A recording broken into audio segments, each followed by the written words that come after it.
If you're enjoying Gems with Shom, follow the show. We're just getting started.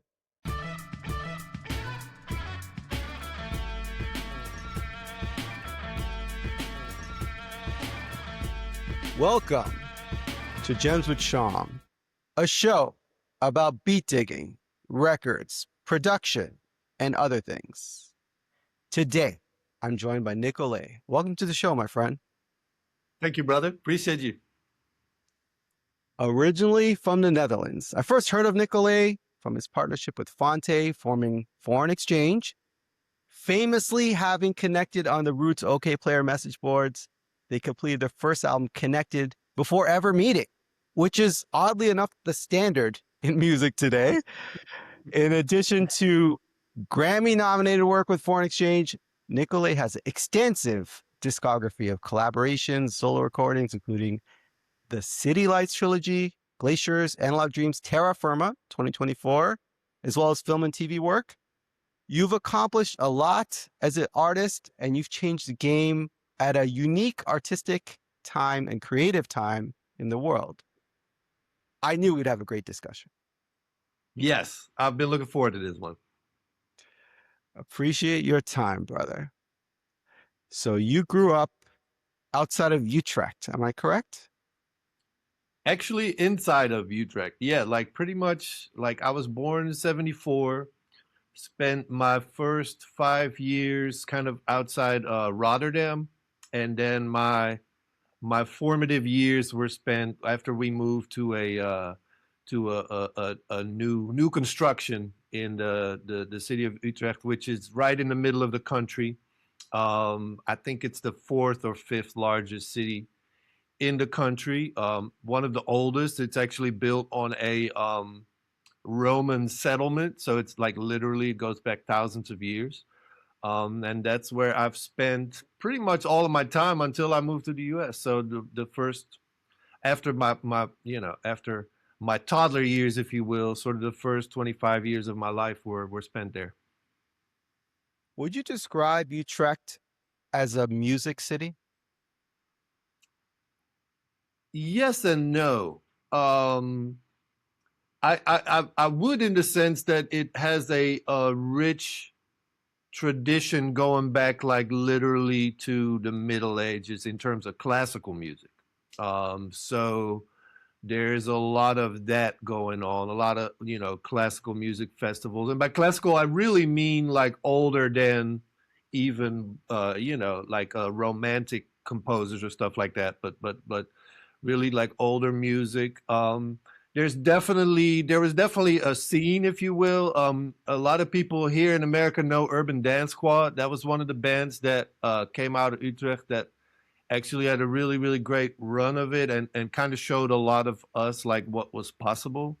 But Amsterdam is kind of traditionally the place where it all happens, right? So there's always that feeling of like, when you're in Utrecht, you always kind of look to Amsterdam, because that's where the action is. So when I'm kind of jumping ahead a little bit here, but when I decided on what university to go to after high school, I immediately thought like I need to go to Amsterdam, both in terms of just exposure to experiences, but certainly also music and getting in touch with fellow musicians at that time. What was your earliest memories of music? My earliest memories of music is literally me being 5, 6, 7 years old and being exposed to the record collection that my mother had built up, largely in the 60s and 70s. So I really enjoyed the physical element of vinyl, of taking a record out of the sleeve, of looking at the sleeve, of like, it wasn't like I was really reading it because I would have been too young and stuff, but just how it looked, how it smelled, the colors, and then the music. So a couple of early records that I was exposed to that way were Stevie Wonder, Journey Through the Secret Life of Plants, Steeler's Wheel, Neil Young, the Beatles, so stuff like that, the Eagles, but also like Nina Simone, you know. So my mother had a very eclectic taste. Like she just liked things that were good. And the irony was she didn't really have the records that were the big sellers. So in the case of Stevie Wonder, like she didn't have songs in the key of life, but she had Secret Life of Plants, which commercially for all intents and purposes like was a flop, you know. So and same with some other artists. She had kind of records that she just really connected to, no pun intended. And so I find that today, like Blood, Sweat, and Tears is another one, that huge record that came out, I think 69 or something like that.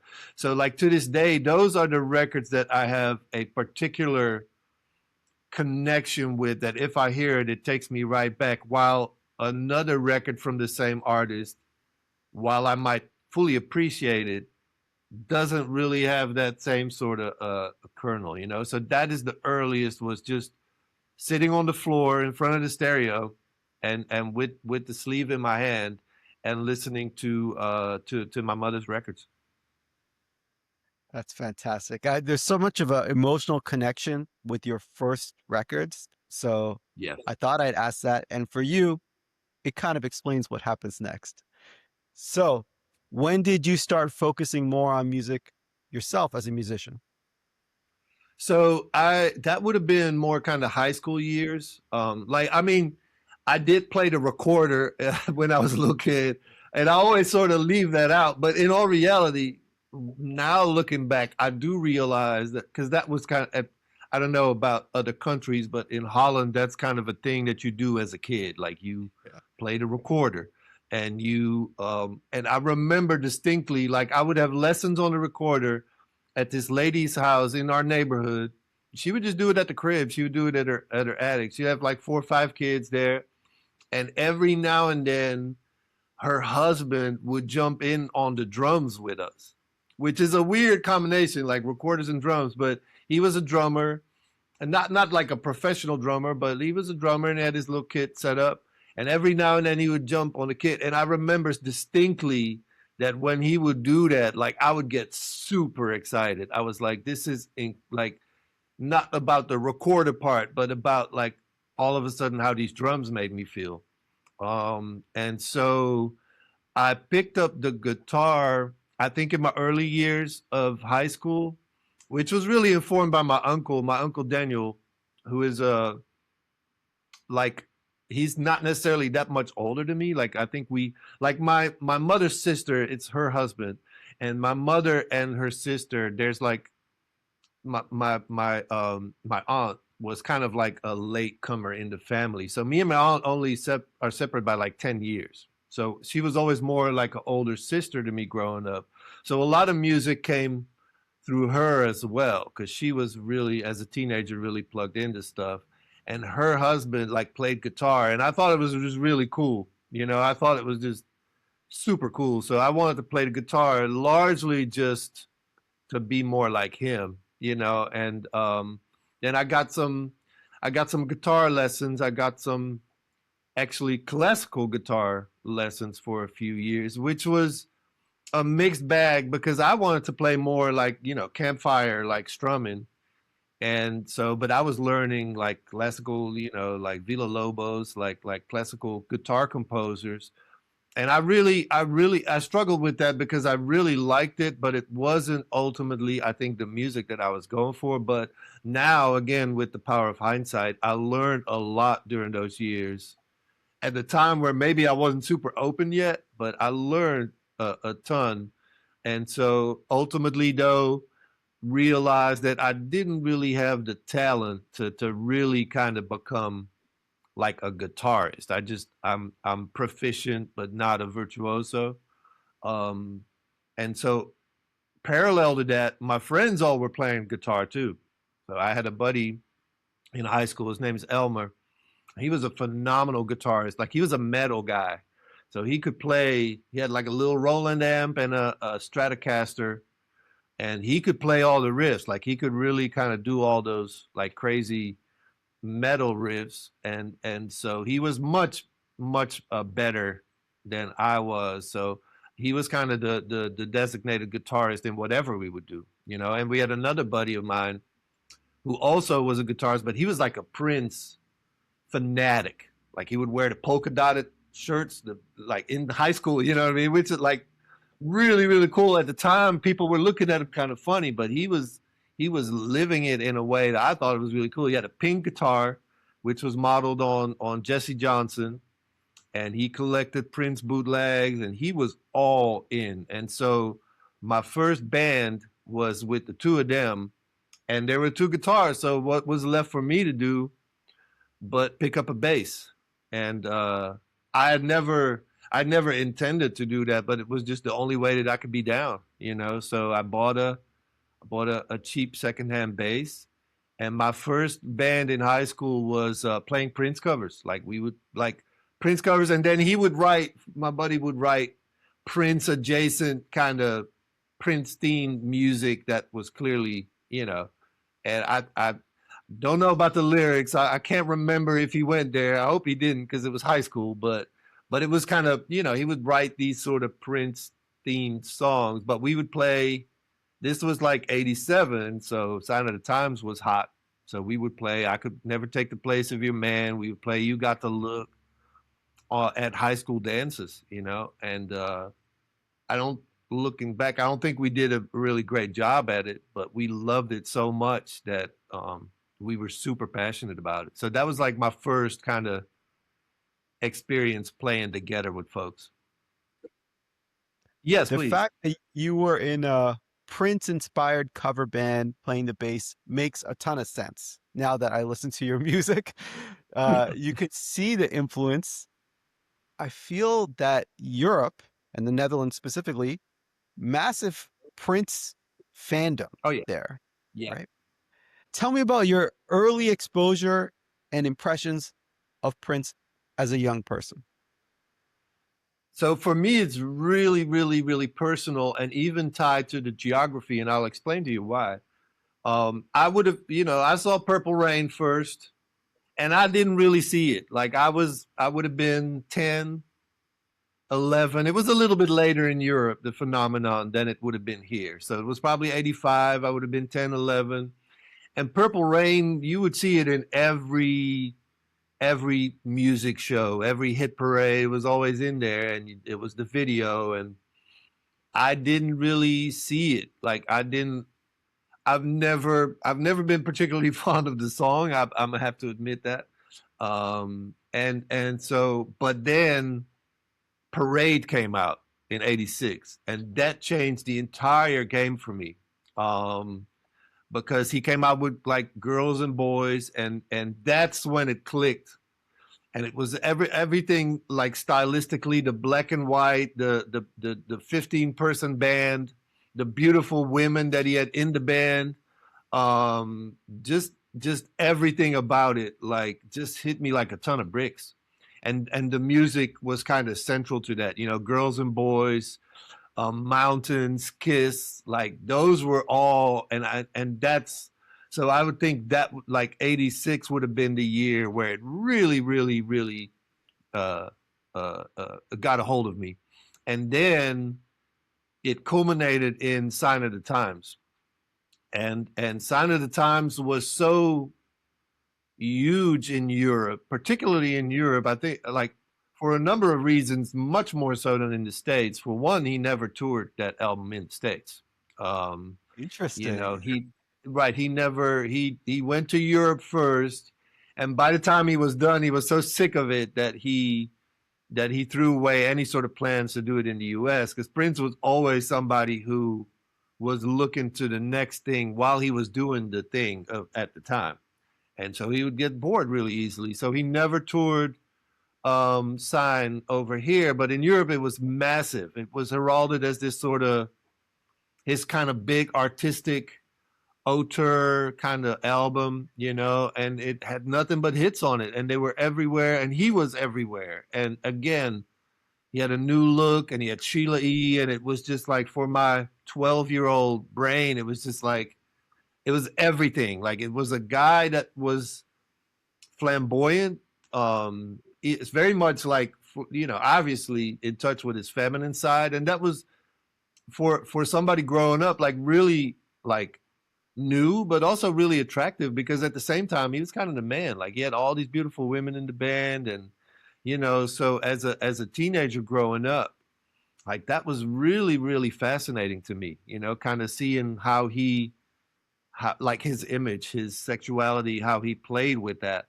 Um, and then so what happened was he went to tour in Europe, and the shows that he did in Holland randomly took place at the soccer stadium, like not even a mile away from my parents' house in Utrecht.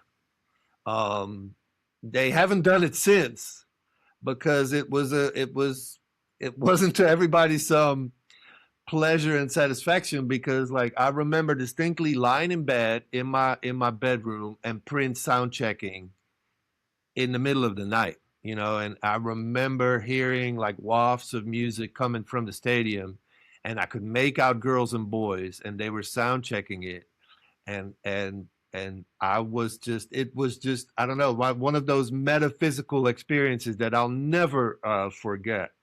So I was too young to go to the shows. He played four nights at the stadium, but I would go there and I would ride my little bike and I would go out there and I would watch the people just kind of come in, and everybody was at the time his thing was peach and black. On the tickets it said wear peach and black, so everybody was dressed in their finest Prince outfits, and it was amazing, man. And then it was really that time that Prince became everything for me. And later with Love Sexy, that was a show that was broadcast in the entirety of Europe, and so it only got progressively more feverish on my end. Also because I really loved that he was doing everything himself. Like I had other artists before that I really liked. Like my first love was kind of Wham. Honestly, I do have to mention, like I was really like in like my early years, like I loved Wham. Like they had massive hits, obviously. Loved Wham. Loved stuff like Terrence Trent D'Arby. So I was kind of already on that side of it, pop, but with I would say maybe a soulful edge to it. And then Prince became my prime focus because I also learned like, oh, he's producing everything. He's making his own records. He's playing all these instruments. He's dancing. He's singing. Like that set him apart in my eyes from the other huge icon at the time, which was Michael Jackson. Like in my school, it was almost like you had to make a choice. Like you pledged allegiance to either Michael or Prince. It was almost like it was like West Side Story, where it was the Jets and the Sharks. Like it never came to blows, but it was like and I was a fan of both. Like I'm a huge Michael Jackson fan, but the reason that I gravitated towards Prince was it all seemed to come out of him alone, and I've always sort of had that as kind of like a North Star, if you will, for my own creative endeavors. I'm so glad we took this Prince tangent, this Prince kind of deep dive, because Yeah. I love Prince. Comes up on the show all the time. You mentioned some of my favorite Prince records, and I think it is a part of your musical fabric. You can see it in different ways come up over your career. So that's important. We spoke about that. So at this point, young person growing up in Utrecht, you're in a Prince cover band, a Prince adjacent band, seems to be. What happened next for you? So I went to college, university, more specifically in Amsterdam, and that's kind of where I met the people that would kind of propel me to the next stage of my life. So I was like a amateur bass player, um, and I went to the university to study musicology, which again was kind of a mixed bag for me. I didn't know what else to do, if I'm very honest with you. A lot of my friends would study law, they would study, they were all kind of, making these decisions based on their futures and getting good jobs. And I didn't know what to do, and so I chose the thing that had music in the word, because I was like, all right, like I love music. I'm going to study musicology. And that was a mixed bag because it was largely theory. So, you know, you learn a lot of theory and it's being taught by a lot of gray older men. And you learn a lot about Bach and a lot about, you know, all these things that in itself, I know now have certainly given me a particular foundation in terms of like harmony, counterpoint, stuff like that. But again, it wasn't really sort of connecting with what I wanted to do. Like I wanted to, at the time, I remember distinctly bringing up stuff like Frank Zappa, and they were just like, that doesn't fall under officially like, you know, now Frank Zappa is obviously regarded as like a for real composer, you know what I mean? But at the time, my professors were like, oh no, oh no. And there were other examples where um, I just didn't find the connection. So I ended up dropping out, but that's for another day. But at the university, I met a couple of people who they had their own band, and this was a little bit more of a sophisticated band. Like they were established in the sense that they had gigs, like outside of, you know, they had gigs at venues, like, you know what I mean. And so they were playing more P-Funk inspired music. So it was all based on, you know, Parliament Funkadelic, kind of that sort of vernacular, long jams, Mutron basses, like just crazy outfits. And they're around 94, 95, their bass player had quit. Their bass player had quit. And they asked me like, do you want to come and do an audition? And it sounded really official. It felt really official at the time, but it was just, you know, it was just kind of a little shed where they would practice. And I went out there with the train. I took the train, brought my bass, and came out there and played with them, just kind of jamming, you know what I'm saying? And at the end of the night, they were like, okay, cool. Yeah, we want you to be in the band. And so that began kind of my first, like, almost more serious endeavor where we would have gigs. I mean, like maybe once a month, maybe twice if we were really on a roll. But we were part of a scene. We were part of sort of a network, and there was, you know, potential there. And I really enjoyed playing gigs, like just, you know, getting in the van, just showing up, and it could have been anywhere, you know, could have been 10 people, could have been 100 people. But just kind of playing music for folks, that was really fun to me. You know, I like being Can we on stage. pause on that for a Yeah, moment? yeah. Tell me about that time. You're getting started as a musician. You're developing yourself as an artist. What was that feeling for you playing in front of a crowd for the first time? Really nerve wracking. Like, because like I never was like really like it at that time I wasn't really very good yet in my personal opinion, and probably the opinion of some others. But I picked up the bass kind of as a way to just sort of be down, you know, like as a compromise almost.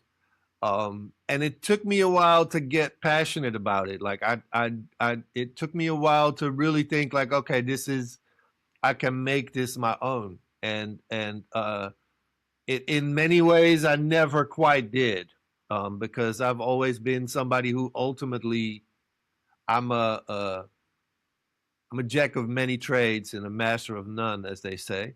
Um, I like every instrument a little bit, but there's not one instrument that has my full allegiance the way that some people do and become virtuoso in their instrument. Like I never did. I did like the bass, but I always felt I was still catching up. And so it was I was nervous. I was really nervous because I wasn't super confident, but my confidence was bolstered by the fact that I had 5 or 6 other guys on stage that were all in various degrees of insane in the best possible way. So again, we would wear these crazy outfits and we would just go in, and it wasn't really initially about the music so much as it was just about sort of the just not necessarily the visual component, but the vibe, you know, the vibe that we were kind of bestowing on the people. Later, we became a bit more serious and tried to kind of be more sophisticated, write songs and kind of. But at its core, right then, we were just kind of jamming on riffs, on grooves, and so nerve-wracking, but also super exciting. You know, I've always been somebody who likes attention, um, and so it has that sort of duality of like I kind of feel some imposter syndrome, but I also really like the spotlight, and so those two in my being always kind of have an internal battle. So yeah, but the first time very nervous, and then it got more and more like again we would show up and it'd be like showing up with a little posse. You know, it was really great, and I felt very bolstered by just these other five guys who were all incredible guys, and one or two were exceptional at their instruments too. So that was incredible. Excellent. You know, it's interesting. You started playing the bass and you mentioned that you don't consider yourself a virtuoso. Do you think it's possible that the fact that you play many instruments to some extent advantageous as a producer today? Oh, 100%. And I think those seeds were kind of sown back then, where it was like, okay, I can play a little bit of guitar, I can play a little bit of bass. I can tell you how I got to the keys, which is a crazy story. So I'll tell you right quick, because I don't think I've ever told this story, but this morning I was taking a shower and I was sort of thinking about a lot of these things, and it all of a sudden I remembered what happened. So we were in a band and we were getting nice bookings in Amsterdam every now and then. But there was one booking that we had, and for some reason I forget what it was. We wanted to get out of it. Like I don't know if it was the fee or if it was a problem with whatever, but we needed to get out of it. But we had signed this thing, and long story short, we thought it was a good idea if I faked a wrist break. So because then of course we can't play, right? So we faked. We said like you saw he's broken his wrist. He can't play for like a long time. And so, you know, act of God, la la la, we can't play the gig. And we thought we were super smart.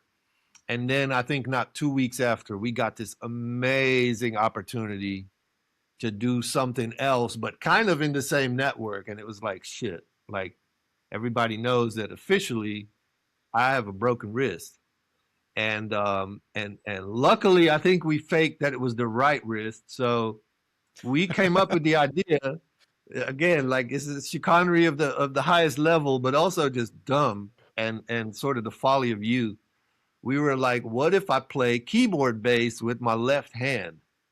Because then we can still make the point, like, you know, the cancellation was legit, but like this is how we can get it. So I got a Juno synthesizer, and we accepted that gig, and I played keyboard bass with my left hand for the first time. I was sort of figuring out how to do it. And so that's how I discovered keyboards. And I so enjoyed that because it was like, this is kind of the sound that I know from the records, that I know from Prince, from The Time, from Zapp, from all these bands, because they were all doing keyboard bass, you know, in the years that I listened to those, right? They were all doing. So I was like, wait a minute, this is kind of cooler than bass guitar. Like this is really, really cool. So I stuck with that essentially. Like I would still play certain songs on bass in the band, but we had a set of keyboards set up, and we would play funk music. Like we play some Parliament stuff. We play Mutiny by Prince. Well, it's the family, but Prince, and I would play keyboard bass, and then slowly I started using my right hand to play some melodies and some chords and stuff. I'm not I'm not schooled in it. Certainly not a piano player, but I really kind of came at it from the ground up. Where first I started with my left hand, gradually introduced my second hand for like chords and stuff. And so that's how I discovered keyboards. And I do have to say, kind of correcting what I said before, I think my desert island instrument is keyboards. I do think that if I had to sort of strip it all down, I really enjoyed what that like, and by keyboards I primarily mean synthesizers, like like Moogs and stuff like that. Um, so that's kind of how I rolled into that. So by the late '90s, I was playing keyboards more than I was playing bass, even in that band. Weird story. Like it's weird, but it worked out. No, you're right. It is in a way ridiculous. A young person telling a series of lies that are compounding, and then suddenly you're a keyboard player. So Yeah, I love yeah. that. I love that. True story. Let's fast forward a bit to your life. I did a bit of research and I read there's one point in your life where you actually quit music. Tell Yeah. us about that. Yeah, this was kind of at the tail end of that band and what the potential was. And the long and short of it is, like, we would get these gigs, but you would make very little money. And at the time, really the only way that you could sort of escape that life was by getting a record deal, you know. So we that was our sort of arc that we were trying to find, you know what I mean, a record deal. And we had some discussions with people, but it was always like, oh, we like the singer, or it was never it we never really kind of seriously came close. And I just had to, like, I was nearing my 30s at the time, and for myself I sort of had to kind of draw the conclusion of, like, this is at the very least never going to pay the bills, and so I didn't necessarily quit the band so much as that I got a job, which is kind of, for all intents and purposes, the same thing, because now I am spending 40 hours in a week at a call center, and it kind of informs everything else that's going on in my life, because I have very little time, and then the free time that I have, I'm tired. I'm like coming home, and I'm just like, I'm not, So it was a bit of a break in that sense. And I stayed playing as much as I could. Like, we'd still have gigs and stuff, but I sort of, in my mind, had made peace with the fact that that was kind of more like, at best, a hobby, and that I would have to work to earn a living. And I did. I really did. I went to, I literally walked into a temp agency, got sent to this call center, like an internet help desk, computers and internet. And I was like, well, I'd done some telemarketing before, and that sucked. Like, I hated that. Like, because we were selling some bullshit, and I was like, I can't. But then the internet help desk, that was at least like incoming calls. Like, it wasn't like you were trying to bother somebody. It was like people with problems. And I was like, okay, I know a little bit about computers. That's an okay job. So I did, I didn't mind it at first, but the monotony of it quickly, just, it changed my entire life. Obviously, I was getting up early to go to work, coming home late, and again, when I would come home, I didn't feel like doing shit.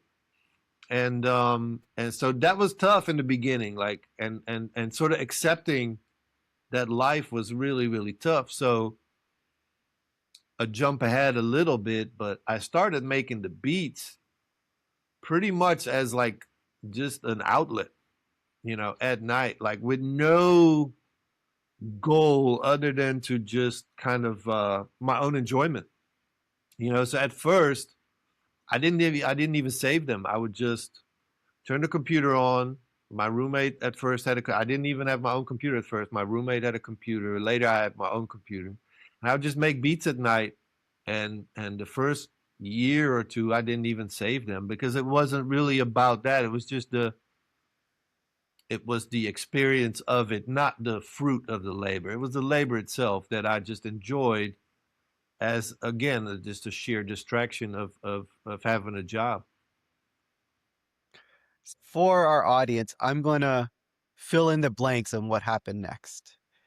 Okay. Nicolay was messaging on the Okayplayer message boards, which was very popular at the time, and famously started sharing music, connected with Phonte.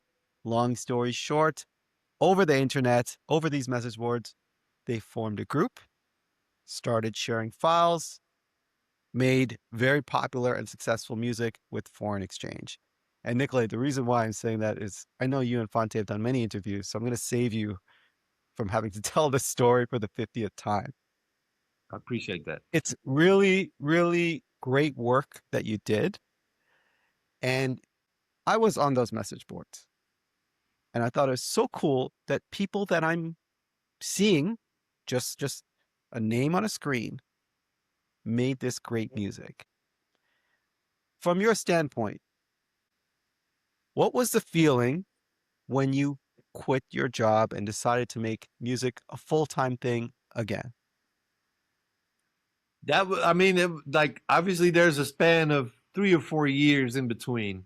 Uh, but yeah, like we connected. The album that you referred to um, became successful to a point where, and I looking back, I jumped a little bit too early because obviously here I am, like I got a record, like I'm hot shit, like I got it made. I'm gonna quit my job, and I quit. I want to say literally at the end of 2004. Um, and this is after a few years of doing both. Like initially, like the real challenge for Phonte and I wasn't so much the internet part, but it was the time difference. Because I'd be in Europe 6 hours ahead, and so we would have to kind of find the ways were pretty clear with the internet, and at the time it's certainly not high speed or DSL, or at the time it was very rudimentary. This was before social media. This was before Gmail, any of it. So we had to kind of figure out when to connect more so than how, if that makes sense. And so a lot of it would be like, okay, I'm at the job and I'm looking left and I'm looking right, and I've got AOL installed on my computer at work, which you're not supposed to do. I more and more, I have to admit, my work started to suffer from the fact that I was really mentally in a completely different place. Like from the moment we started working, this was everything that I always wanted to do. So I kind of, more and more sort of checked out. And they knew that. And to their eternal credit, my manager and boss, like they both kind of knew at some point. They really figured out like, okay, he's not for this life. And they looked the other way, to their credit. While I was more and more, I think, slacking off to whatever degree. I mean, I was still doing my stuff, but I certainly wasn't in it to win it. And I think eventually, if I wouldn't have quit, they would have had no choice but to fire me. But again, and I'll say this because they're a big part of my origin story. The fact that they looked the other way while I was, doing stuff at work that I really wasn't supposed to be doing is a big part of why it worked. Um, but yeah, at some point I was like, man, it's not like we made a ton of money with Connected, but we made some money. But more importantly, we got a lot of props. We got a lot of props, and that has always been sort of the driving force for me, was just the props, which is very much kind of that hip hop context of like knowing that you're dope. And so we got a lot of props, and I was just like, this is my chance. Like this is my moment. And at the same time, it was hard to capture it because it was all more or less happening in the States, while I was in Europe. And the record was successful in Europe to an extent, but in the States, the record was in record stores. Like you could walk into a Tower Records and you could find a copy of Connected there, So we do a lot of interviews, and at first, like I would just kind of phone in and stuff like that. So I had to figure out how to make the most of this moment that was happening like 3,000 miles away. It was an interesting time in music when you guys came out. The work you did was very innovative and genre bending. It was surprising in a lot of ways. It's surprising on a number of levels. Seeing Phonte, who was known as a great rapper and a super hot Oh yeah, rapper. He was the best in his emerging, generation, I would still say. right? Yeah, Yeah. yeah. If and a kind of like a battle rapper too. Like Oh yeah. he's known as, let's say, a more traditional MC at the time. Then he starts working with you, and you guys are making this, it's hip hop influenced, but it's really going to all different kinds of directions beyond R&B, not just R&B. And I was trying to place it in my mind, and it was defying the categories that were in front of me, and I love that. Now, there were other things happening in music at the time. Jay Dilla started becoming quite popular a little bit before you guys. When I think of Prince, when I think of Jay Dilla, they may be background to some of your music as well. Mhm. So I'm going to bring up a concept. You tell me your reaction. Mhm. Keyboard beats. Keyboard, like that's that's hilarious.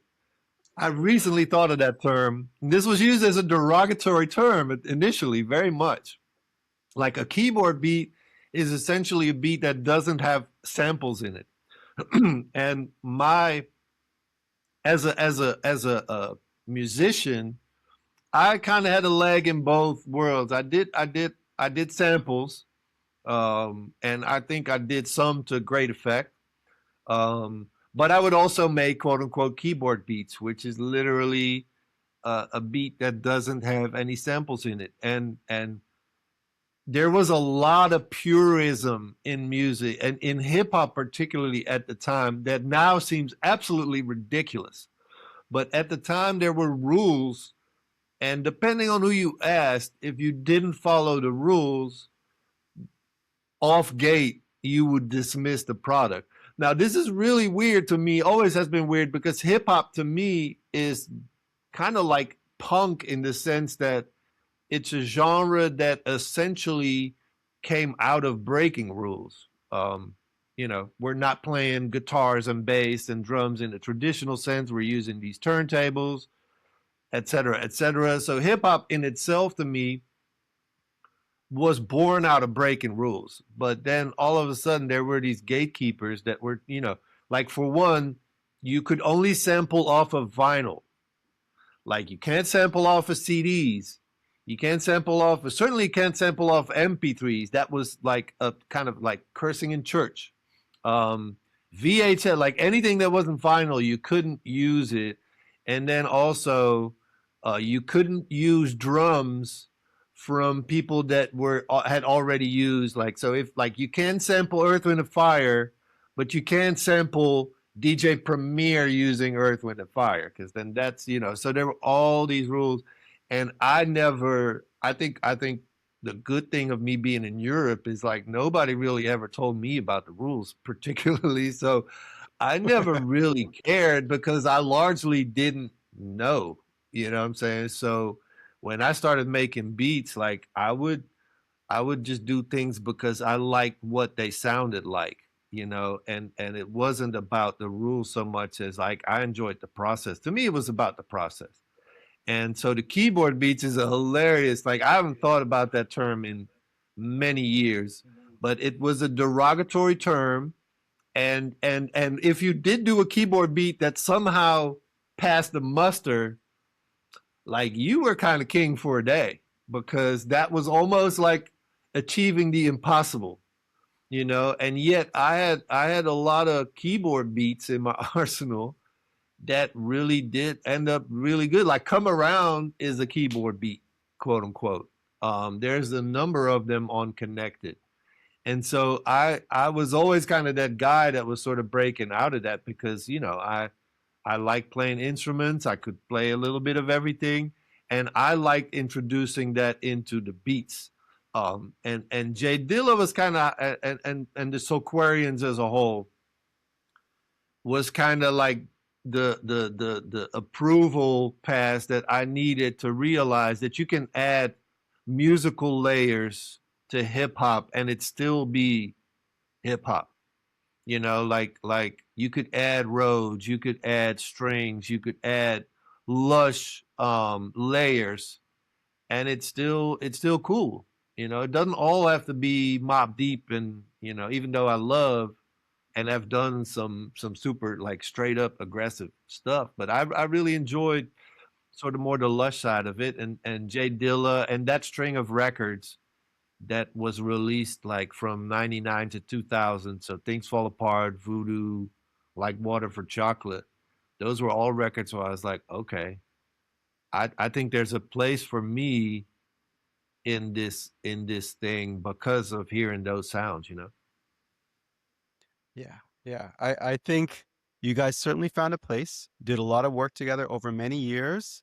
And I think the music has held up well that you made at the time, and you've continued to do more music. It's a really unique zone that you found because you're, in a way, a hip hop guy, and you borrowed from funk and soul, and you're a trained musician from Europe. It gave you a unique take on the music that was happening at the time, and it was different. And that's a great thing. I think that's really important. So, on this show, I try not to interview people the same way. You've been in the public eye for many years. And in a way, I feel like I'm doing some of the phases of your career a disservice, but I'd rather take our discussion somewhere else. Does that work for you? Yeah, yeah. In fact, I really enjoyed that. So yes, I welcome it. Bring it on. Excellent. On our next segment, it's called Drop a Gem on 'em. It's a word association game. You tell me what comes to mind, a feeling, personal experience, anecdote, story, really anything. Some are artists, some are places, some are spaces. First song, D'Angelo, Voodoo album, Send It On. Oh man, emotional response immediately. So the Voodoo album, we can do a whole hour and a half on that, and I won't even go there because it's too vast of a subject. But the Voodoo album for essentially was what led me to Okayplayer. I had bought that CD, and in the booklet it had a link and it said okayplayer.com. And out of sheer curiosity, one night I clicked it. And long story short, had it not been for Voodoo, I would have never met Phonte. So literally, that Voodoo album, outside of its musical influence, like practically was my window into meeting all these people that would end up changing my life. Um, I've reflected a lot upon this last year when D'Angelo passed away.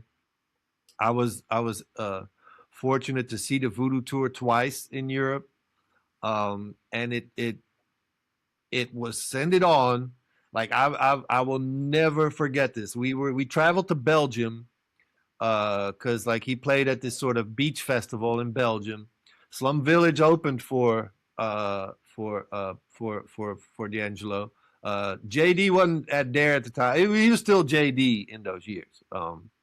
And in many ways, when people say Dilla, I get it, but to me, I sometimes still revert back to JD.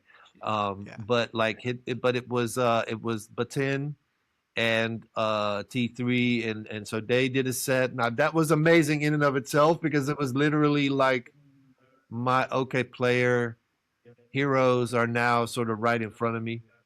It's like stepping into a Marvel movie and seeing Captain America. You know what I mean? It's like insane, like huge impression. And then D'Angelo and the Soultronics. It was literally, I think, the best show I've ever seen, and I include many Prince concerts among those.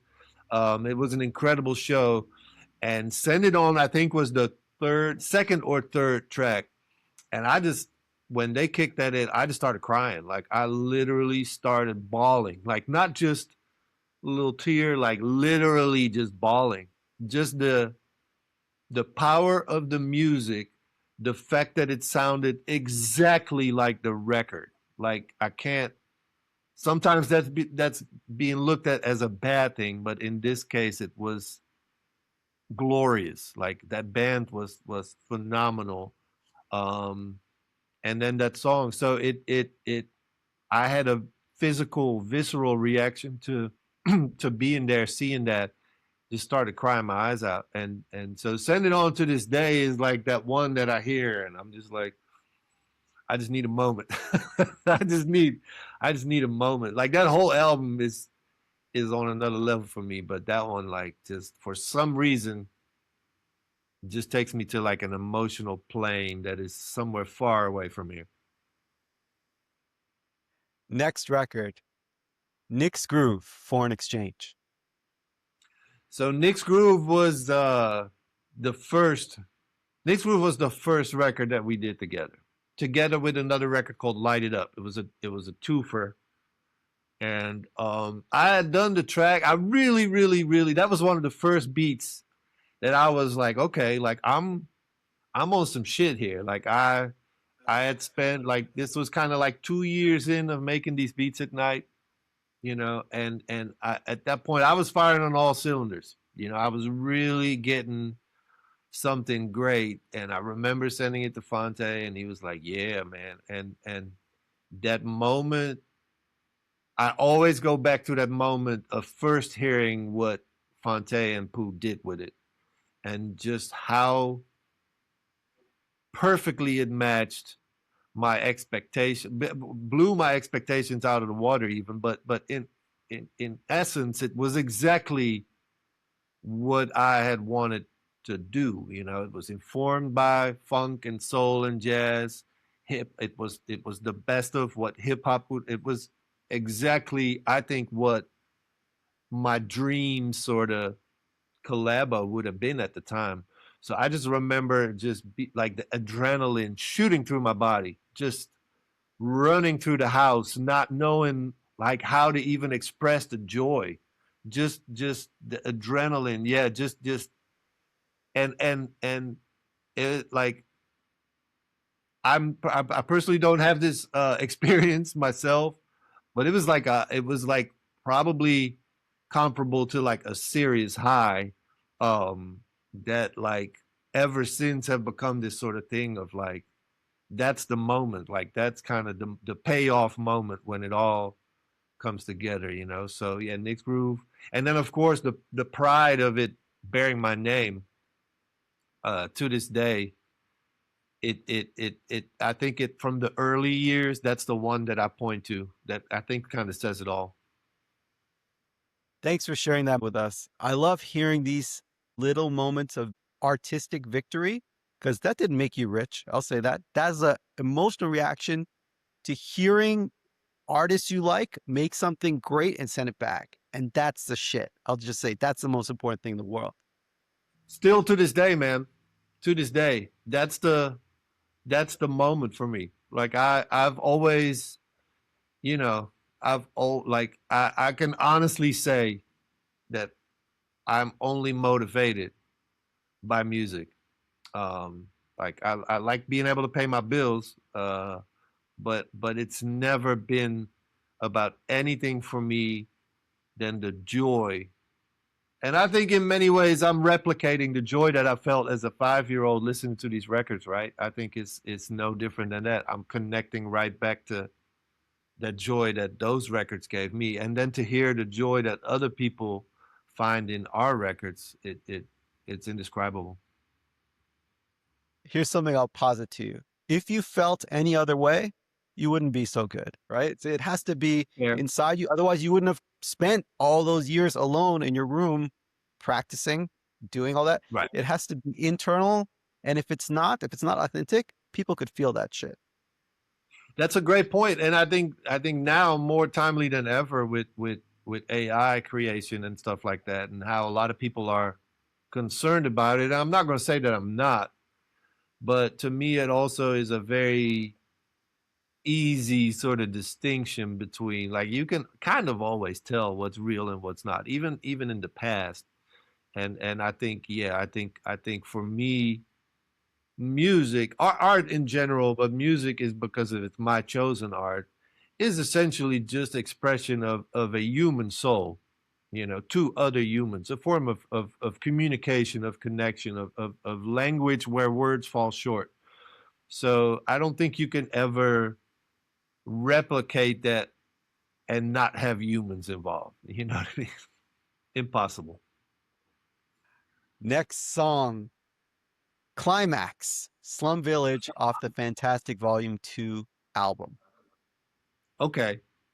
I'll admit something here. I think I've maybe said it once or twice, but I'll admit it here. Climax was the one. Like out of all the Slum Village tracks, not one is bad. Like that's kind of was the thing at the time. Like the more you heard, the more you were like, what the fuck? But Climax was the one. I had a 12-inch, and Come Around of Connected is largely Climax. If we're just being all the way real about it, the drum pattern, the way the bass is styled, like it's a different music, it's a different chord progression and stuff like that, and you might not immediately hear it, but with this knowledge, listen to Climax and listen to Come Around, and you're like, aha.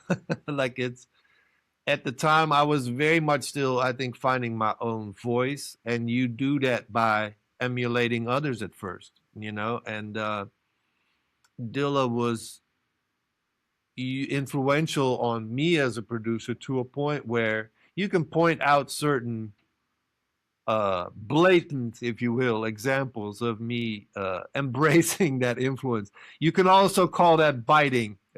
In the same era as the keyboard beats, there was a concept called biting, and biting is like another sin, cardinal sin, which is you cop something that is not yours, right? And the irony is, like, we all, as we come up as musicians finding our voices, we do that by way of emulating our influences at first. And if everything goes right, then the less and less influences show in your work. But like certainly in my early years, you can point them out. Like you can clearly point them out.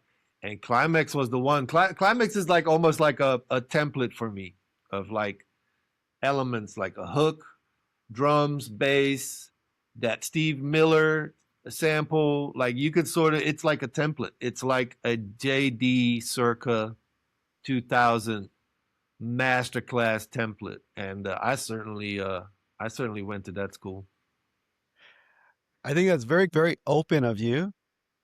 Having observed every stage of Jay Dilla from his early tapes to Fantastic 1 and 2, and then all of the other people that were influenced under this umbrella of Jay Dilla.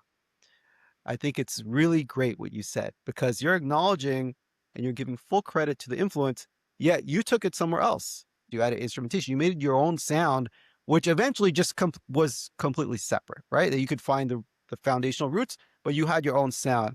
And I think that's so gracious how you explain that. I would almost feel like I would, it would weigh too heavy on me not to acknowledge that, if that makes sense. Like my conscience wouldn't allow me, because it at the time I probably wouldn't have admitted it. You know what I mean? At the time I'm like braggadocio, but like the older I get, the more I realize that I'm just a little speck on the timeline, and yeah, those that came before me, I would certainly not be here without them. And Jay Dilla just happens to be a very particular example of that, where I would, I would study it. I would study it for hours and hours on end. And at that time, lucky for me, his music in hip hop was prevalent. Like he was all over all the records that I loved. So it was plenty to study. And at the same time, I never had an MPC. I never had the tools that he used. So I had to kind of figure it out in sort of like a backwards way of like, how do I approach this sound? But I have none of the tools that he would have used. And so even my version of it is a little bit different, just for that simple reason, As an observer from the outside looking in, that's your special advantage, because you never worked starting with the MPC to you didn't start for that. You went from all musicality and then you moved towards the framework of those machines at the time. So it gave you a special advantage. I think it did, and I had another advantage that I'll briefly touch upon, but everybody was using Cubase or MPCs. I had there was nobody in my life that like introduced me to those things. But my brother, my younger brother, Michiel, who he's more like a DJ. Like he's a really great drum and bass DJ. Like he's phenomenal. But he introduced me to a concept called trackers, and trackers were a type of program, a music program in the 90s that people would just make music with that had kind of very little resemblance to the traditional sort of right to left sort of traditional DAWs, DAWs. This was more kind of like a hacker sort of thing, and the timeline was moving up to down. And for some reason, my brother introduced me to it, and I started using that to make my beats. Nobody else was using that. Nobody else even understood it. And it took me a long time to understand it. And I think that was another sort of part of my secret weapon is I had such a learning curve with that stuff that by the time I mastered it, like I could change worlds with that thing, man. Like, and it really became sort of an extension of my soul, if you will. And to this day, like every now and then I'll show it to people and they're like, it looks kind of matrixy. It's very weird. It's a very non-musical way of making music, if I do say so. That's super interesting. You were featured in the book Dilla Time by Dan Charnas. Dan Charnas, who was on the show. And Dilla Time is interesting in the way that Dan Charnas explains Dilla's musical timing in a way that makes sense to other people. Everyone felt it before, but not everyone had the words to explain it as well as Dan did. So full credit to Dan. We were talking about Prince earlier, and when you think about that time around Parade, around Sign of the Times, he had a unique timing. The combination of his bass and use of drum machines influenced Dilla as well. Do you feel that there was a Prince time? That's a great point. Yeah, I do feel that way. Even though like I think obviously Prince worked with drummers too, but the way that he used the Linn drum specifically, which ironically Linn, the inventor of the Linn drum, is also the inventor of a lot of like machines that were later used in hip hop. So there is a direct line even from Prince to hip hop just by way of technology. Even though Prince at first didn't embrace hip hop at all, he hated it. I think largely because he sort of saw that it was ultimately going to usurp his throne. And it did, of course. But yeah, I think the way that Prince used the Linn drum, to a point where, like a lot of people were using drum machines at the time, but you always hear the difference. It doesn't quite feel as rich. Like you can listen to stuff like "Oh Sheila" by Ready for the World or something like that, which is in all sense of purposes a bite. Let's going back to biting. Let's fight. And I love that record. It's a great record. But like there were a lot of people that were biting on the purple sound, and yet they didn't nail. It's kind of what you said earlier about Dilla. They just didn't nail that one thing that made it Prince. Like the way that the Linn drum would sometimes stutter almost. Like Ballad of Dorothy Parker is a great example because it really is like when you first hear that, there's not even anything that you can really kind of connect to. Like the chord progression is kind of weird. The drums are stuttering. The bass has a lot of effects on it. The first time I heard it, I was like, I don't even know where the one is. Like, I don't even understand what is happening. The chords all kind of washy. And then the more you sort of dive into it, like its brilliance sort of comes to the fore. And you just like that combination of the chorus sort of slap bass with the Linn drum is I think like I really enjoy Prince in the context of drummers like Bobby Z, Sheila, of course, Michael B, John Blackwell, everybody. But like for me, the core Prince is the Prince that does it all by himself. You know, that has the Lindrum, that has the bass and the guitars. Um, 86, 87 just happened to be a very rich period where all of that stuff manifests itself. Like the way that he would speed up guitar parts. Like he would, like there's a B-side, La La La Hee Hee, which I think is like a Sign of the Times B-side, where you can really kind of hear like all of his rhythm guitars are sped up, are pitched up, and they become like super punchy and crunchy. And so a lot of techniques, a lot of production techniques that he spearheaded, but it was using tape. It was the old fashioned way. He didn't have a computer to do it.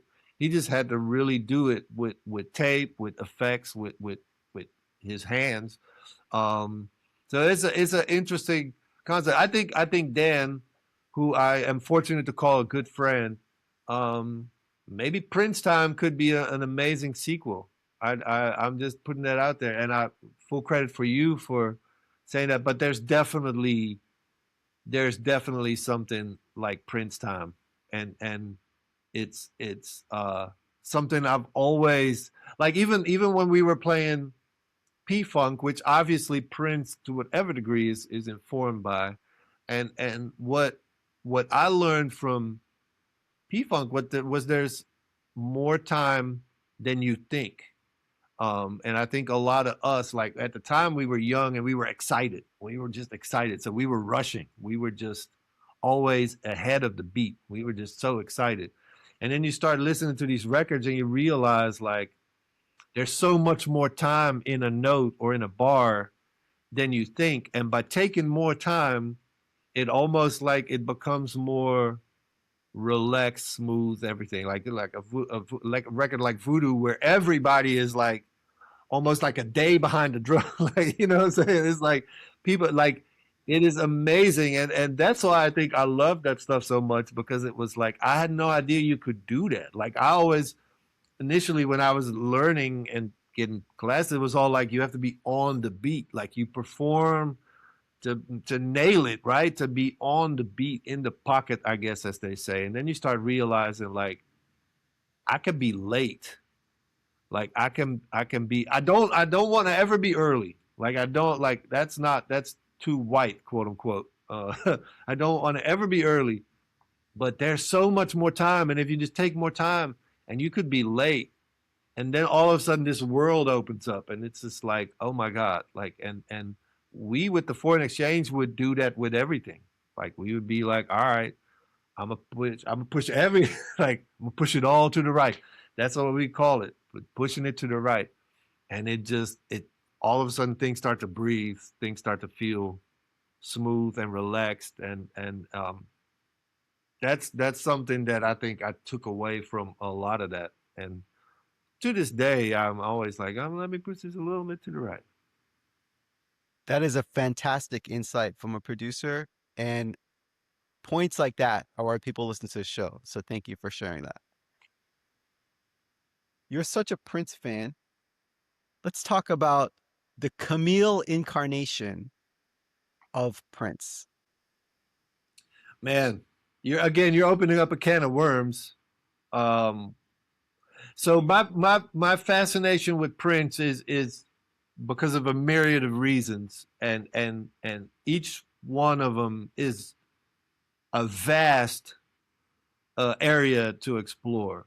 But one of the things that I really particularly was interested in was like there was a world called Outtakes, and basically this was stuff that Prince hadn't released. So there's all the records, the albums, then there's the singles, and they have B-sides, and then there's a third category of stuff that is unreleased, and I know he hated it, but it would leak. It would leak from tapes, from collaborators, from people in the studio. So I remember relatively early on, there were outtakes. There were things that would leak. And so you always knew that Prince did more than what we knew. And that only sort of raised our admiration. It's like there's this whole, and especially now that unfortunately he's passed, it comes out that that other side is about half of, you know what I'm saying? It weighs out. It's like incredible.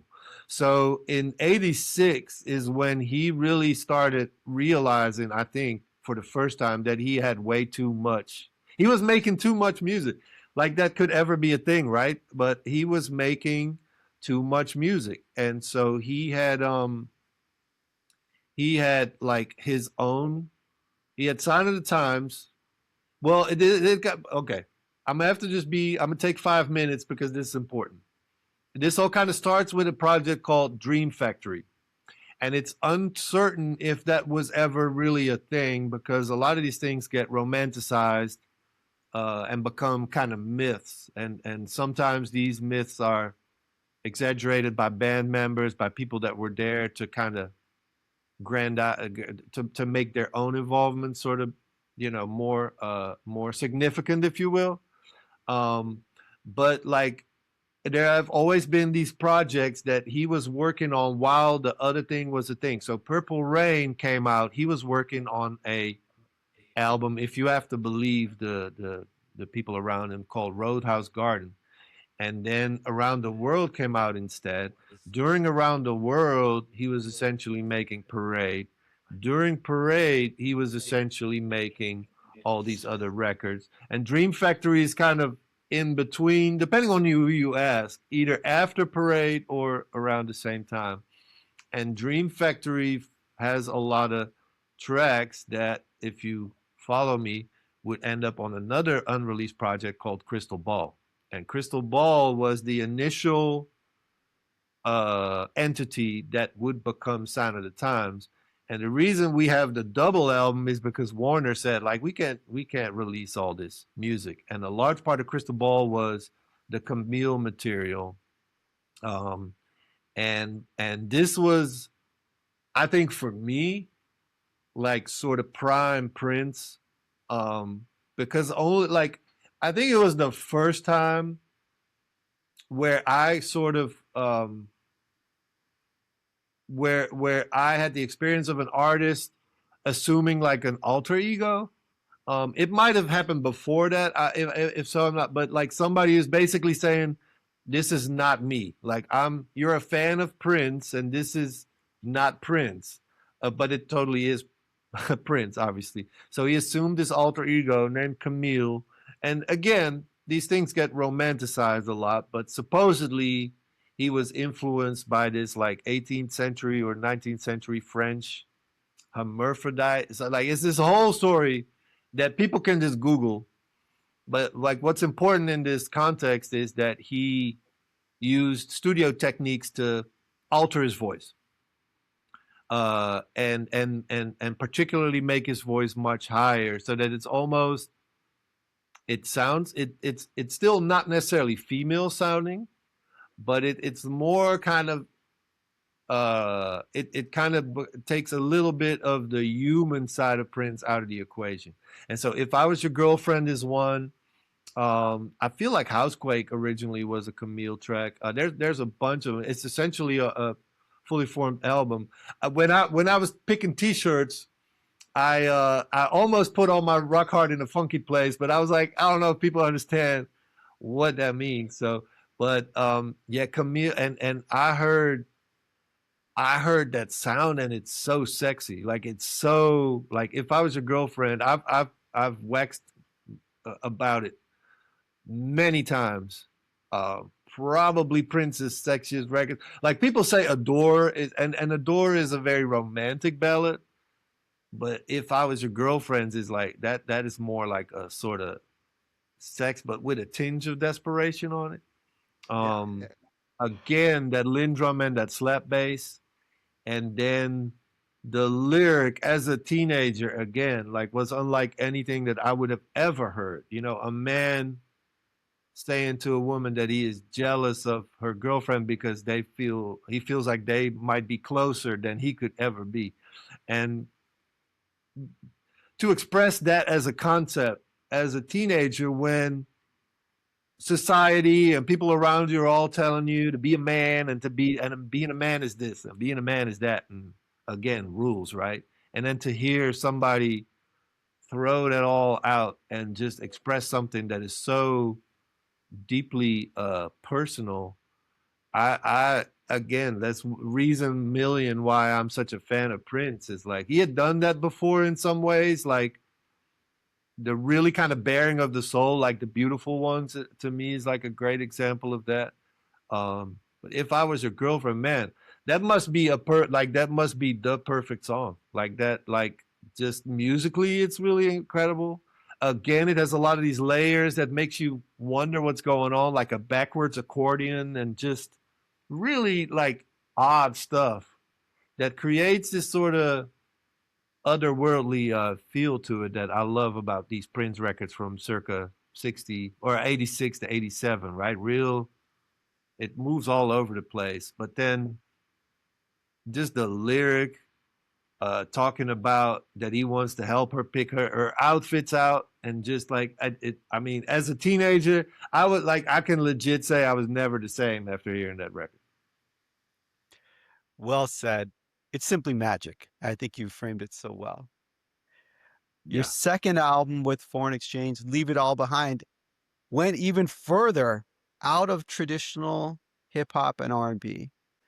It kind of opened my mind to more complex music. I thought it was great.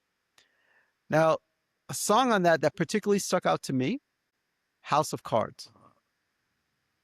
Yeah, that's a point of pride for me personally. Like I love, I love that album, which nobody will be surprised about. But there like the further you go, there are certain moments that sort of become special to you. And House of Cards was the first time where I was really like Leave It All Behind as a whole, but House of Cards in particular was the first time where I sort of I think shed all of those layers that we were talking about the rules and what could you do and what could you not do. And for Connected, I was still working, I was still very much, I feel like, coloring within the lines. Even though it was certainly maybe a little bit more adventurous, it was still very, I think, genre bound. And when Leave It All Behind came about, and this was something we never really truly spoke about. It wasn't like, oh, we are now going to do XYZ. And to this day, Phonte and I never really have those discussions. Did it feel like a risk at the time to you? Yes, but risks are the best. Why not risk, right? Yes, I mean it was definitely a risk. I mean, starting the album with Daykeeper was a risk. Letting Daykeeper be our first single, and we did discuss that. We were like, okay, like because like at the end of the day, we had tracks that were more adventures, quote unquote. Daykeeper, House of Cards. We had a drum and bass track in there, and then we had sort of the hey, we still are foreign exchange from come around, like Take Off the Blues, for instance. You know what I'm saying? And we kind of, when we decided like how to reveal this new era, we could have gone with Take Off the Blues and it would have been like, oh, this makes sense. But we decided to go with Daykeeper as like, okay, we might as well pull the band-aid off, like a mission statement, if you will, a manifesto. And yeah, that was a risk, but I think it was the right thing to do in our hearts, and then you can never really go wrong. Even if it fails, if you do it for the right reasons, like you can't really go wrong. Of course, I'm saying this in hindsight with a Grammy nominated. Like it feels like this was all carefully planned out. No, we were flying by the seats of our fucking pants, right? This was not laid out. This was not some sort of carefully planned. We just were letting in influences like that, like before we ever made music together. I knew of Phonte just by way of these boards that you were talking about. That he was a big Radiohead fan. That he was a big fan of all these other genres of music that I sort of felt the same about. I think at the time hip hop was definitely center in my life, and he would probably say the same thing. But there were all these other things that were just as important. And Leave It All Behind is the first time of us sort of letting a little bit more and more of that in. So House of Cards was the first time I used the off meter. And off meter means like it's not 4/4. It's just it's they call it broken meter sometimes. In this case, it's like a 7/8 or a 5. I mean, my memory escapes me, but like I really started seeing these are like Leave It All Behind are predominantly keyboard beats, as as you would say. Um, but I really started seeing sort of the writing on the wall. Like Dilla's sound had become so ubiquitous, particularly after he sadly passed away, that I felt that if I go further down that lane, I am going to be just like everybody else. And then we're all going to be, sort of riding that North Star to the end. People had become really, really, really fucking good at making Dilla beats, like really better than I could have even been. And so I was like, I am going to have to move away from that. If I want to find my voice, but also stand out from the herd, quote unquote, I'm going to have to move away from that. So House of Cards is a great example because that is not, again, it's almost more like a rock track. It doesn't really have pronounced guitars. It did in my first initial demo because I again, if we're in the process of admitting things, House of Cards was me being influenced by groups like Radiohead and Coldplay, and Coldplay even a little bit more so. I mean, I'm a big Radiohead fan, Phonte more so even than I am, but I was really big into Coldplay, the Rush of Blood album in particular, Parachutes too, but Rush of Blood was to me a perfect record. So House of Cards was a little bit of that. And we've done it since on All Roads and stuff like that. You can kind of hear it a little bit. But yeah, it's an off meter, it's a broken meter, and it was like truly like nothing that I heard anybody else do, and I was like, okay, that means it's good. Like as long as it's different, it's good. And House of Cards, like we opened like so when we toured Leave It All Behind, we would open the show with that doom doom doom doom doom doom doom doom doom, and it became sort of the calling card of the album, if you will. It was really something that I was super proud of, and also to this day, one of those tracks where you don't really quite know where it came from looking back. You're just like, how did I don't know. Like I can hear the influences, but how did this fully formed piece like arrive? It's got to be divine intervention, man. Something like that. Like I know I'm always careful not to take credit where, like, I know we're plugged into some sort of universal thing where we are fed these things. Like I'm not taking credit for it. I'm taking a little bit of. Let me not be too modest and like humble brag for a little bit. I do take some credit for it. I'll give you guys a ton of credit. As an observer, the younger me sitting in my parents' living room with my hi-fi, listening to that on repeat, and it was a real departure. What is it even? All right, like this is not rap. And then I started listening to all kinds of other things. So I want to give you full credit, and it's fantastic work. I have to say that it could have never worked without Phonte being on the same exact page, right? Because that lyric is incredible, as his lyrics are on that entire record. But like somehow every time we progress, we are aligned. We're on the same page, and so it worked because both of us were pushing the same rock up the mountain without ever talking about it. Like it's a crazy thing, but it's true. What's the role of space in your music? Oh wow. I think space is everything. I think the further I go, the more I like space. The more I remove, the more I like sparseness. I've always been a fan of sparse. I think Prince is again sort of influential in that for me because like I can point out some amazing examples where it's really only like three or four. Like Prince can do 1,000 things in a track, but there's also tracks where it can only be like maybe three or four. And space. Ever since sort of figuring out that space is good, that you don't always have to fill up space. I have fully embraced that, and I think like the irony is like people in America, even though I've been here now for 20 years, Like they call my sound European. They feel it sort of has this sort of ambient feel to it. Back home, they always said like my shit sounded too American. Like they were always just like, this shit sounds slick. Because over there, they like a little bit of grit in their mud. You know what I mean? And so when I was first making beats, like everybody would always say, "Oh, you sound very American." So it's interesting how perception of things changes depending on where you are. But yeah, I would say that space is a super important element of my process. And if you look at my sessions in the computer, you'll find normally every track. I'll probably have 3, 4, 5 to 10 things that I've pulled out that I've ended up not using. And Phonte is another really great influence in that because he'd be like, you don't need that. Like he'll be very unemotional about it, very unattached.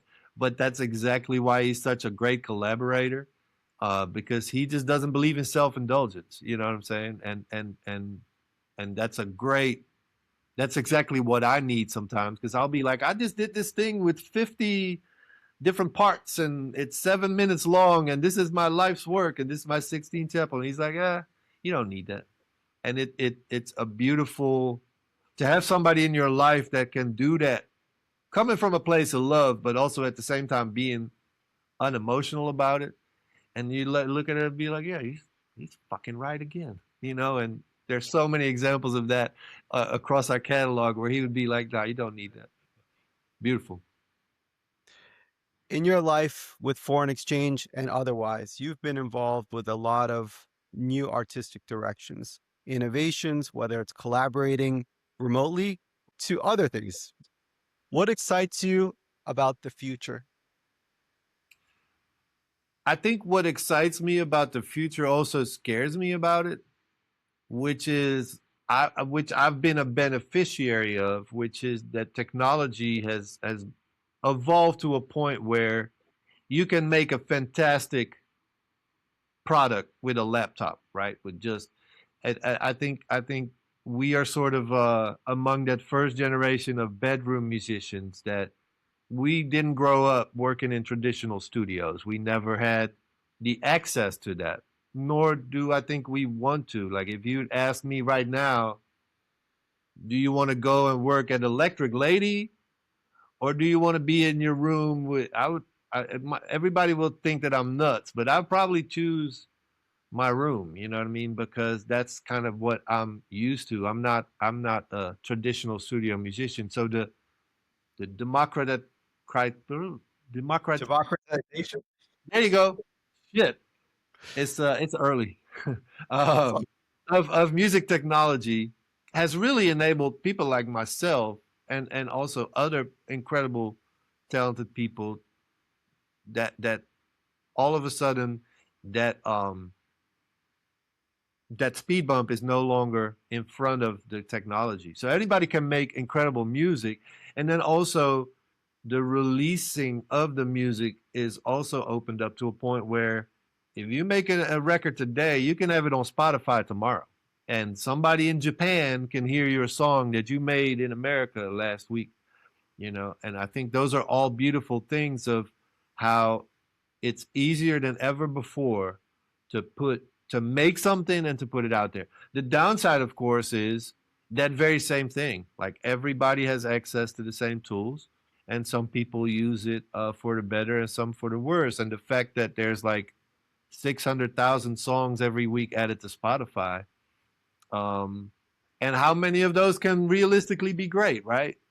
Like maybe all of them, but like chances are it's only a few of them. So it becomes a the playing field has been leveled, and with that comes saturation, you know, oversaturation, and there's no one can't exist without the other. So we're going to have to figure out what that means going forward, especially with AI coming into the picture, where now there's AI generated music, and to be very honest with you, and I don't blame anybody, but sometimes people can't tell the difference. You know, people that might not be discerning music listeners, they may not be able to really tell the difference. And that I think so. So the technology of let me put it this way: we use plugins that emulate, classic gear, right? Like I have compressors, I have vintage keyboards, but they're all in the computer. None of it is actually in my room. I used to collect synthesizers, but that became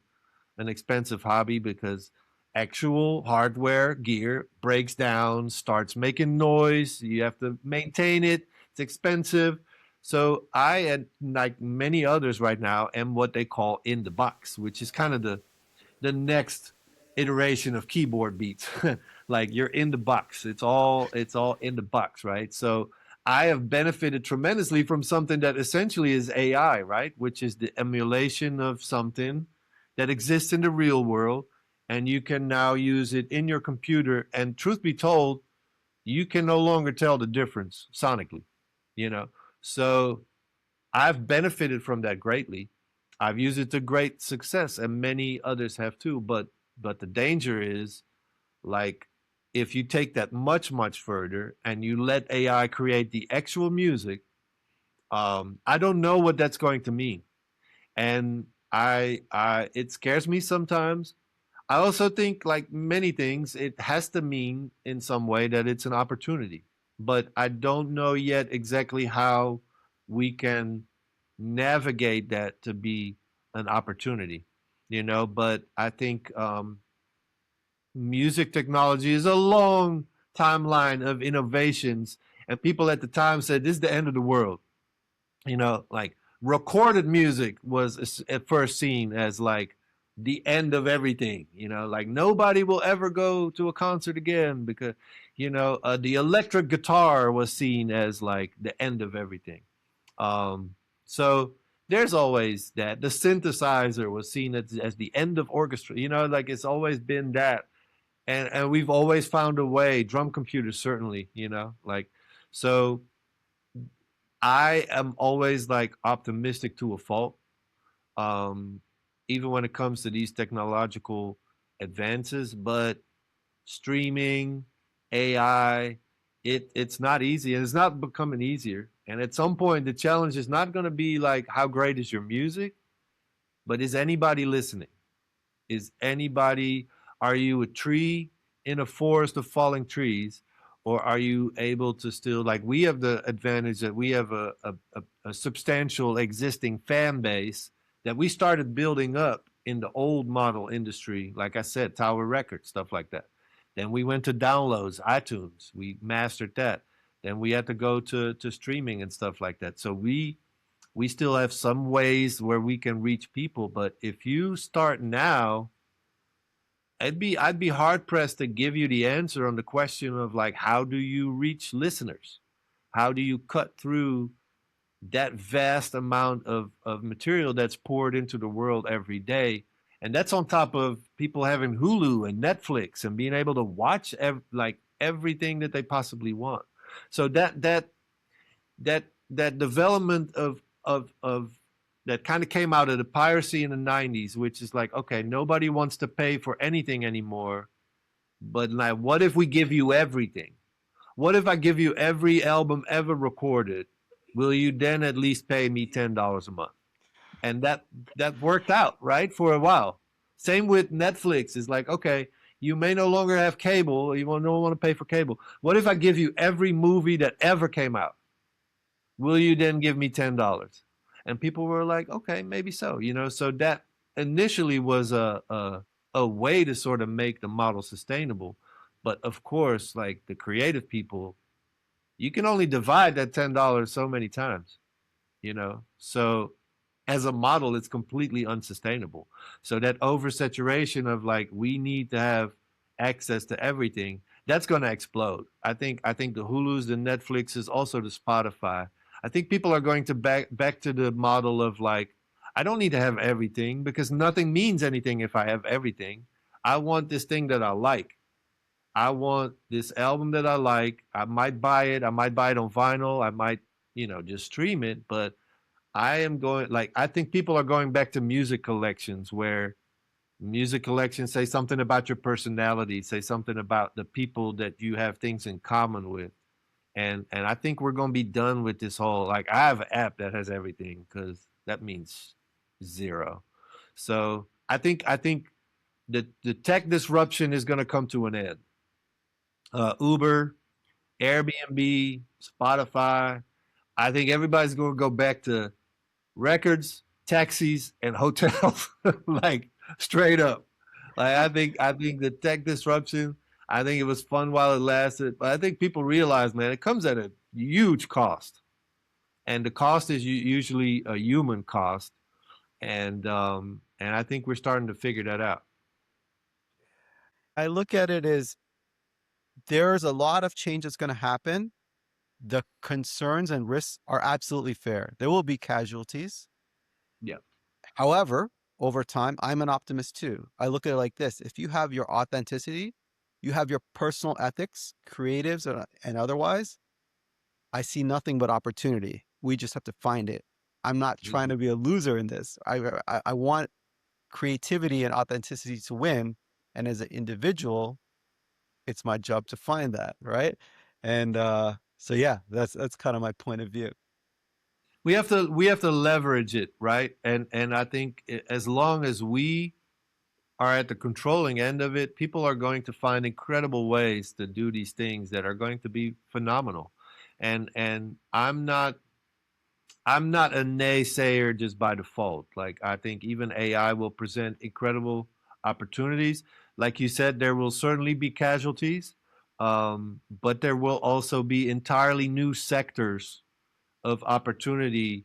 Um, and I try to stay on top of this, and I'm learning the best that I understand it now is that so far AI is not causing the sort of massive um, job losses, quote unquote, that people initially expected. Of course, there are some, but I think it's largely something that, depending on the sector, I think about the medical field, where there's incredible opportunity that will actually benefit human health. You know what I'm saying? Like real lives. Um, I'm 150% in favor of all of that.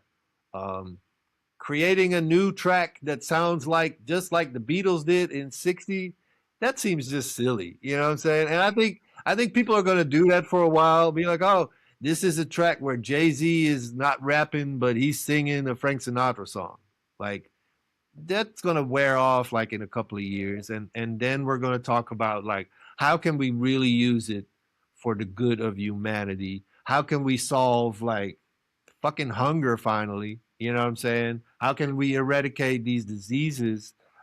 That's going to be much more important than like, oh, I can make a little graphic or I can make a little. That's all like just peanuts that people are just playing around with. But I think on a larger scale, people are already working on stuff that we don't even know about that are actually going to change the world in a good way. And I think we need to allow that. And with that is going to come like a tremendous amount of bullshit.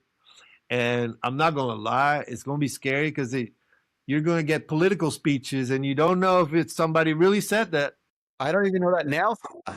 Yeah, and it's going to be hard to come up with a framework to validate or to otherwise sort of authenticate like what somebody's saying. That's going to be a shit show in the next couple of years. But I think that smoke will clear probably, and then we get to things that I think can really sort of change lives for the better.